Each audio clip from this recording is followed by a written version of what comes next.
Hello, everyone. Welcome back to the AAS YouTube channel. And this is part of the good stuff. This is the AAS Journal Author Series. And I'm very happy to have Bingjie Wang with us today. Hey, Bingjie. Hello, nice to meet you. It's a pleasure to meet you. And thank you so much for agreeing to talk about your article today. Yeah, thank you for the invitation. I'm very glad to have this opportunity. It's a lovely article. Bingjie, where are you located at? I'm currently a grad student at Johns Hopkins, but currently I'm in my home office in Baltimore. Okay. So we are gradually resumed to in-person, but currently it's still a hybrid. Okay. Has the semester started yet at Johns Hopkins? No, I think it's next week. I sort of lost track. Okay, so that tells me a little bit where you are in your trajectory. So you're past courses, right? So, okay, yes. The semester started, sure. Yeah. Very cool. And given that, when do you expect to become Dr. Wang? Very soon. I'm defending my thesis next month. Oh, next month. Hopefully I will, hopefully I will be a doctor. Oh, well, I'm sure you will. This is got a great article to back that up. Well, that's fantastic. Congratulations. And yeah, thank you. Look forward to having you be Dr. Wang. That's awesome. Very cool. So let's see, you're in Baltimore. How is the summer in Baltimore this year? It's very hot. I assume it's the same in Phoenix. Well, it's hotter in Phoenix, I assure you. Okay, hotter, yeah. But it's not as humid, right? So you get the East Coast humidity rolling. So we're going to be, so it's August 27th, 2021. And here in Phoenix, we'll probably hit about 112, 113 F today. So 40, 41 C, something of that order. So, yeah. Oh, that's very hot. But the humidity is finally down. So it's probably still, the humidity is probably still pretty high on the East Coast. So yeah, I understand. I used to live on the East Coast, so I understand that humidity bit. Very cool. Yeah, we have a lot of thunderstorm. Oh, nice. Okay. Very cool. Yeah. So Bingjie, what do you like to do for research? Currently, I mainly work on two different topics. One is to use local analogs of galaxies to study the ionization processes in early universe. Okay. And this is the topic of this paper. On the other side, I also work on galactic outflows. So just to see that how starburst-driven winds impact the rest of the baryonic cycle. And on the sort of far side, I also share some interest in early universe cosmology. I worked on CMB several years ago, and I still have some interest in those cosmological surveys. Very cool. Very cool. Yep. Very nice. And that is going to bring us to this very lovely APJ article. The low-redshift Lyman-continuum survey, in SI2, deficiency, and the leakage of ionizing radiation. And Bingjie, take us away. Yeah, thank you. So this paper is mainly about a technique to find Lyman-continuum leaking galaxies. Before diving into this paper, I'd like to first provide some motivations as to why we want to find those galaxies and what we hope to learn from them. So let's start with a big picture. In the standard cosmology, the evolution of the universe has three major stages. At the beginning, it was an ionized plasma. As it underwent inflation, it expanded and cooled until hydrogen recombined and the surface of last scattering, the cosmic microwave background, was released at a redshift about 1,000. Okay. After the release of the CMB, the universe went through the dark ages, during which it stayed neutral. Not a lot had happened during this period, but then the first astrophysical sources formed and emitted radiation. So they started to reionize the hydrogen around them, forming ionizing bubbles. As the bubbles grew larger, they overlapped until the universe became fully ionized again. Yep. This phase transition is referred to as the epoch of reionization. As such, any attempt to construct a coherent picture of the cosmological history would require an understanding of this phase transition. Now, how much do we know about reionization? We have a rough idea about its timeline. This is mainly determined from two observations. First, spectroscopy of distant quasars revealed that universe must be reionized by redshift about 6. Okay. Second, NCMB photons travel toward us. They are affected by the total column density of free electrons. So we can also infer the reionization history from CMB, and we expect a tighter constraint from future observations of CMB polarization. Yes. What we know less about is how reionization happened. Essentially, this boils down to two questions. First, where did the ionizing photon come from? I would refer to those ionizing photons as Lyman-continuum photons, since hydrogen is ionized by absorbing Lyman-continuum, just because the minimum energy for it is equal to the Lyman limit. That is the familiar 13.6 eV. Yes. For this question, we have a reasonably good answer. Measurements of the UV luminosity function supports the claim that the star-forming galaxies can produce enough ionizing photons to reionize the universe. Okay. The second question is, how did Lyman-continuum photons escape into the intergalactic medium? This turns out to be a hard problem because only a small amount of neutral hydrogen is needed to absorb ionizing radiation. Observationally, this is difficult because the neutral IgM during reionization precludes direct observations since the universe is opaque at those high redshifts. So this problem has led to a strategy to study Lyman-continuum emitters at lower redshifts, where we have direct access to the spectral region below the Lyman limit. This is a topic of this paper.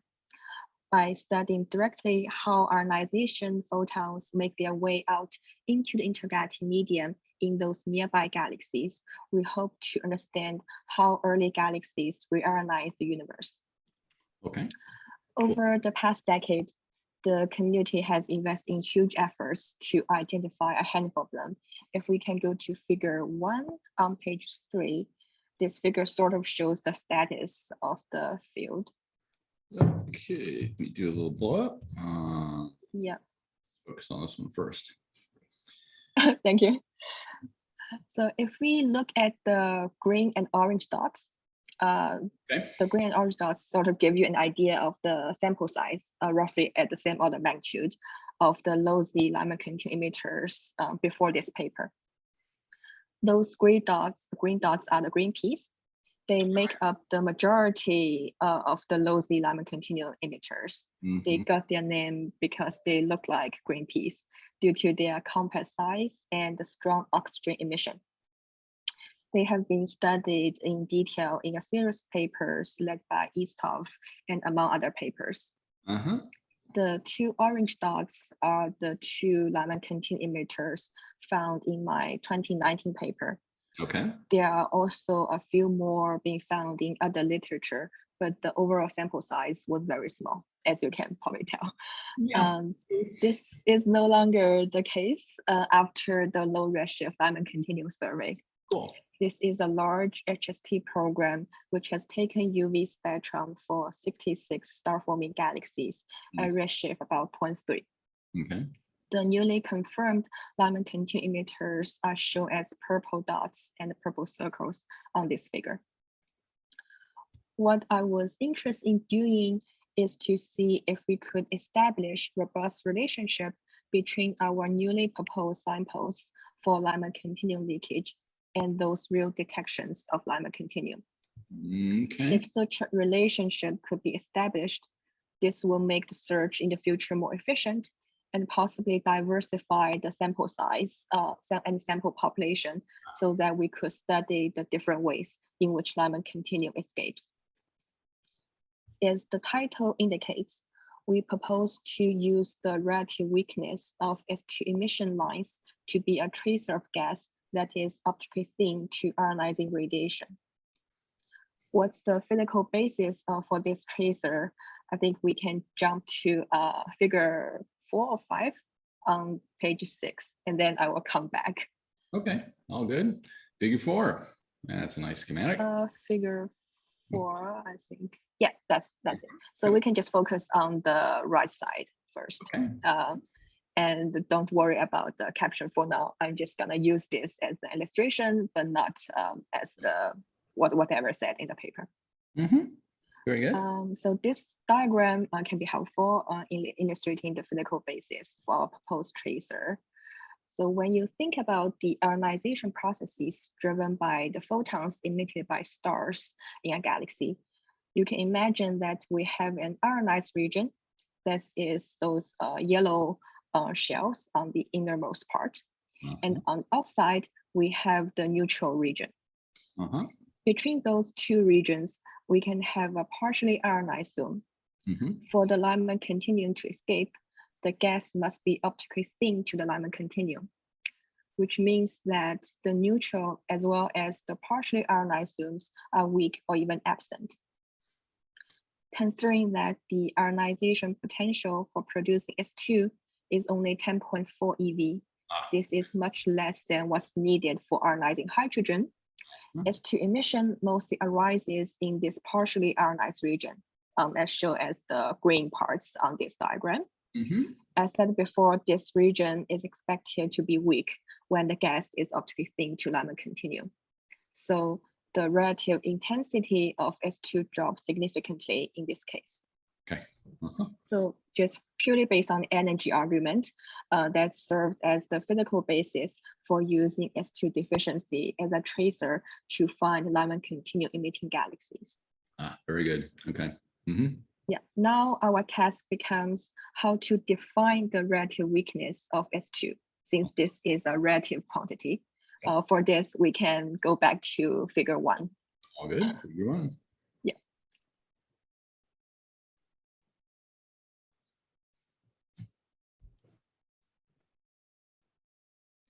Yeah, so here we choose to define it with respect to the sample of star-forming galaxies in SDSS. Essentially, we assume that the majority of normal star-forming galaxies does not leak Lyman-continuum. Then we quantify how much weaker a galaxy's S2 emission is in comparison to a reference. In practice, we use this BPT to define the S2 deficiency. On the x-axis, I plot S2 over H alpha, while on the y-axis, I plot the O3 over H beta. The contours show the density distribution of the star-forming galaxies in SDSS.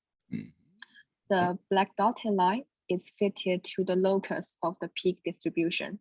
So it tells us, like, on average, what's this sample look like on this plan. The S2 deficiency is defined as a galaxy's displacement along the x-axis in S2 over H alpha from this parametric curve. So if a galaxy locates further away toward the left from this black curve, we say that it is more S2 deficit. Right. Cool. I'm with you. See the, yeah, good. To see the distribution more closely, the right side is just a zooming of the upper part of the BPT. Right. You see those leaky green P galaxies occupy the upper part, so upper left corner of the BPT. Yeah. The purple data points show the newly confirmed Lyman-continuum emitters from our survey. Here, a filled circle means that the Lyman-continuum detection is unambiguous and significant, while an unfilled circle means a weak detection. Okay. Immediately on this plot, you can see that at least all the strong Lyman-continuum detections, that is those purple dots, are to the left of the curve. So they all have show a relative weaker S2 as compared to the sample. They are. Okay. Yeah. To have a clear sense of the robustness of the S2 deficiency diagnostic, we ran some statistical tests. Basically, we want to know how confident we can reject the null hypothesis that the population of the S2 deficient galaxies is different from the population of the non-Lyman-continuum emitting galaxies. Yep. These results are illustrated in figure 2. Yep. So I have a histogram showing the results. Yeah, so we can just look at the first two first. So the top histogram shows distributions of different categories of galaxies along the x-axis of the S2 deficiency. So on the x-axis, I'm plotting S2 deficiency, the numerical value of it. Yes. More negative values represent weaker S2. The galaxy counts are shown on the y-axis.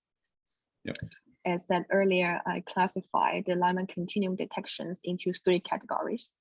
Strong detections are represented by the purple bars.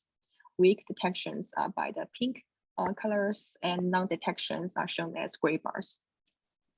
If you scroll down to the middle panel, this is the kernel density estimates. They are essentially like histograms, but perhaps show the distribution more clearly. Also, I show the three categories, strong as indicated by the purple lines, but this time the pink lines indicate all the Lyman-continuum emitters, so that is a strong and weak detections. Right. Green lines still indicate the non-detections. Okay. We see that along the x-axis of the S2 deficiency, Lyman-continuum emitters follow a different distribution from the non-emitters. On the bottom, I plot the fractions of galaxies being classified as Lyman-continuum emitters in bins of their S2 emission strengths. For example, the leftmost dot, the purple dot, means that 40% of galaxies having S2 deficiency less than negative 0.6 are detected to be strong Lyman-continuum emitters. Okay. The purple dot means that 80% of all the galaxies having S2 deficiency less than negative 0.6 are detected to be Lyman-continuum emitters. This is strong plus weak. Okay. So you see that there is a correlation. The detection fraction increases as S2 becomes relatively weaker.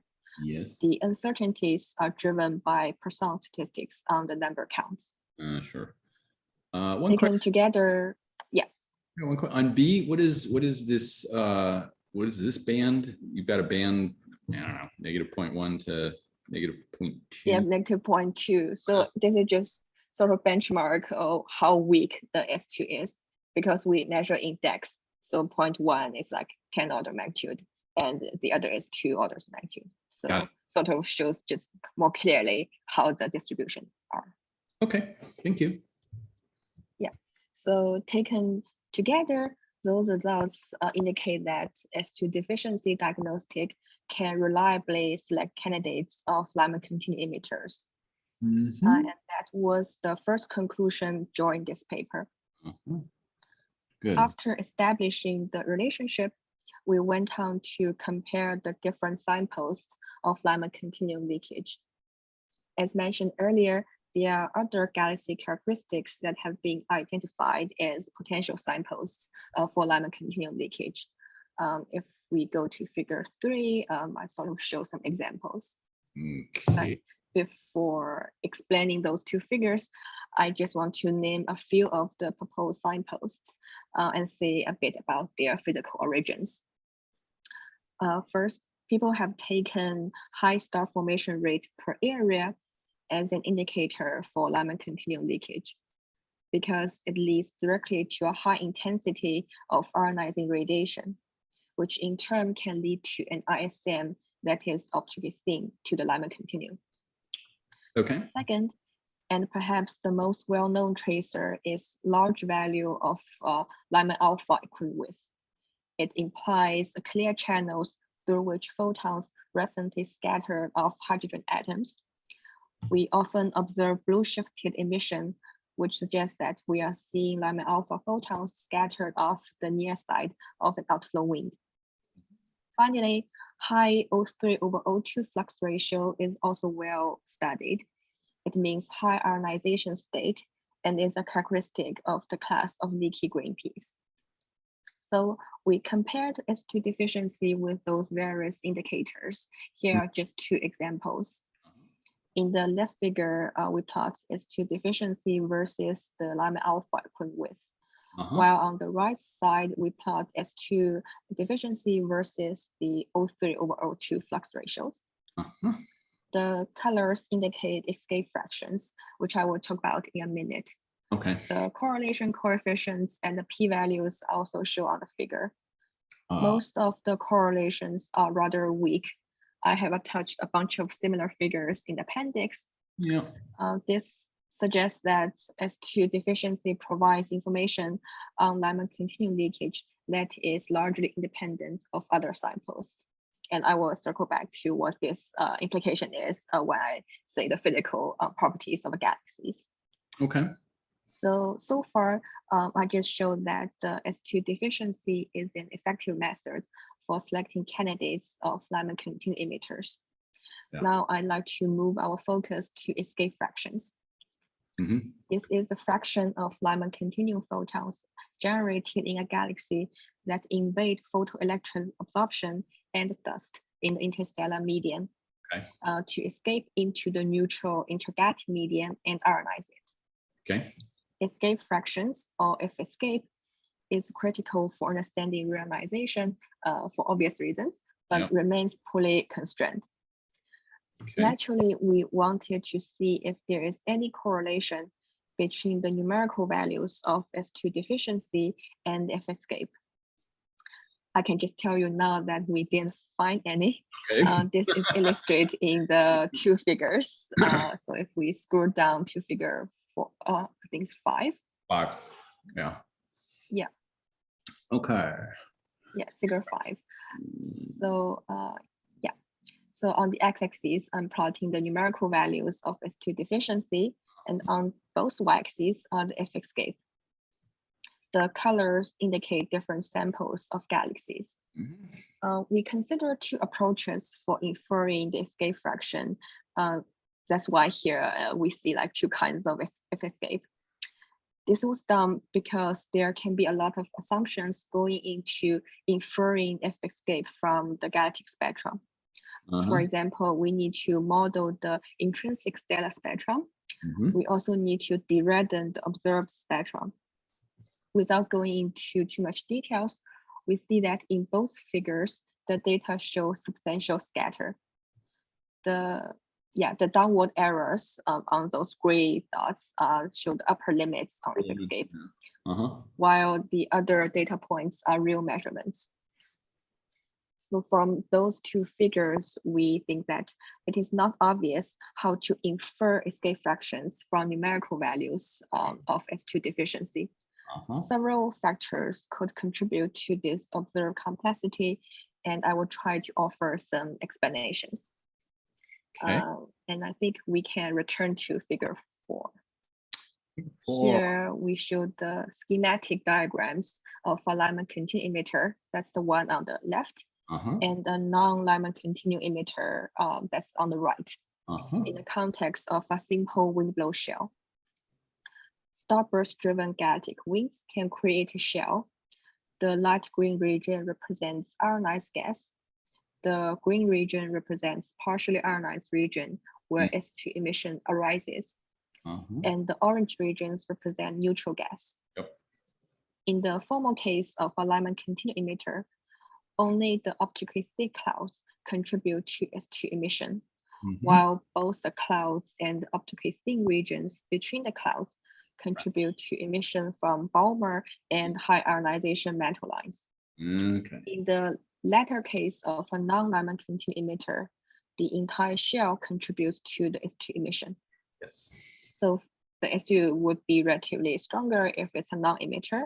And then we also know that under this scenario, these clouds can introduce line of sight variations to explain the scatter in F escape.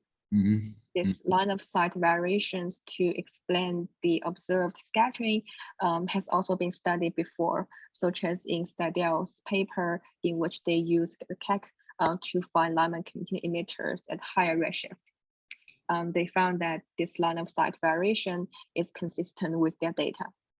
Okay. A complication, though, arises from the possibility of anisotropically escaping Lyman-continuum photons. this directly leads to ambiguity in the interpretation of non-detections, as in this case, it would be unclear if a galaxy not observed to have Lyman-continuum escaping is truly a non-detection, or if it's just due to a particular orientation toward the observer. In short, an intricate interplay among many factors dictates the escape fraction. In the end, we think that using a combination of different Lyman-continuum predictors on a statistical basis is likely required to accurately infer if escape. Okay. Finally, I want to touch upon something important, but it's not really discussed in this paper. I mentioned this in my 2019 paper, and that we noticed that the S2 deficiency can select galaxies that are more massive than the class of leaky green P galaxies, which is often taken to be the benchmark sample of those low Z Lyman-continuum emitters. Our S2 deficiency selected galaxies tend to be more massive. So they potentially represent a new and independent type of galaxies with which to understand the conditions and processes that lead to the escaping of Lyman-continuum. Right. This is interesting because currently there are two main models about what populations of galaxies really drove reionization. Conventionally, faint star-forming galaxies are thought to be the leading candidates because there can be a lot of them and they can have significant ionizing photon escape fractions. Yeah. The low mass green P galaxies are therefore taken to be analogs to those faint galaxies doing reionization. However, some recent work suggests that reionization could also be driven by massive galaxies. In one of those models, they show that roughly 5% of the star-forming galaxies with the highest masses and UV luminosities could perhaps account for over 80% of the reionization budget. Okay. And in this sense, our technique S2 deficiency may provide local analogs to those most luminous galaxies doing reionization, hence broaden our horizon in terms of understanding the full range of conditions and physical or dynamical processes that lead to the escape of Lyman-continuum radiation. Just to summarize, the increased sample size of low Z Lyman-continuum emitting galaxies from the low-redshift Lyman-continuum survey allows us to statistically confirm that S2 deficiency is a robust technique for finding galaxies leaking a significant amount of the Lyman-continuum radiation. Although it's not yet obvious how to accurately infer the numerical values of the escape fractions of Lyman-continuum from the S2 deficiency for individual galaxies, it's still very useful in the context of statistical estimates for samples of galaxies. This gives us an additional technique to identify potential Lyman-continuum emitting galaxies at low redshift and doing the reionization with future observations with the JWST. I'm actually involved in a JWST proposal in which we will test the robustness of the S2 deficiency technique among other tracers at redshift about 3. So I'm very excited about the upcoming data. Cool. Yeah, so that's really about this paper. Oh, very nice. Bingjie, thank you. Very, very cool. Very nice. Be a nice chapter in your thesis. That'll be great. Thank you. Very nice. Okay, you touched upon it a bit there at the end, but I'll invite you to delve maybe a little deeper into that. So where do we go as a community, let's say over the next 5 years on resolving these escape fractions and using it as a tool for identifying those galaxies?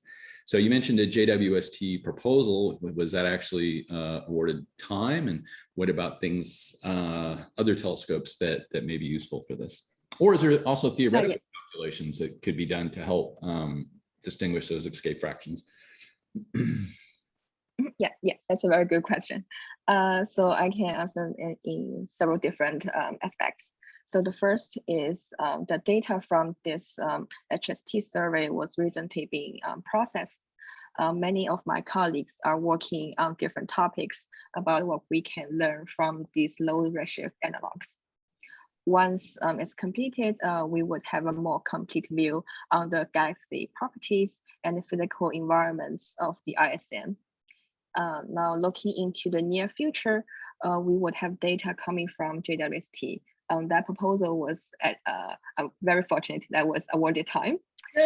So once it launches, we would have data to test those techniques. Yeah. So then those JWST data would allow us to observe at higher redshift up to like 3. So we could study the redshift evolution and to test if those techniques we have studied at the local universe is still applicable at higher redshift. Yeah. And if so, do they change? And so we can map out its evolution and then maybe extrapolate to realization. Cool. Now, from the more cosmological side, we know that many 21 centimeter experiments underway. Yep. They have the potential to map the evolution of neutral hydrogen. The signal also depends on escape fraction and other astrophysical parameters. I sort of have worked on that package to incorporate the cosmological simulations with the astrophysical side. Okay. So it would be interesting to see the constraint from both sides, from the high redshift from the 21 centimeter and the intermediate from JWST and low redshift from those HST survey. So we can have a complete understanding of this chapter on the cosmic realization. So I think looking into 5 or 10 years, this field will have a lot of data to work on. Awesome. And we'll actually get that evolution down. That's very cool. Yeah. I think we'll have a few things to work on as, over the next 5 years as a postdoc, Dr. Wang. Thank you. Thank you. Very good. And that will do for today. So thank you again, Bingjie, and thank you everyone for listening in. And I hope this made your astronomy day just a little bit better. And we'll see you on the next one. Okay, bye-bye. Bye.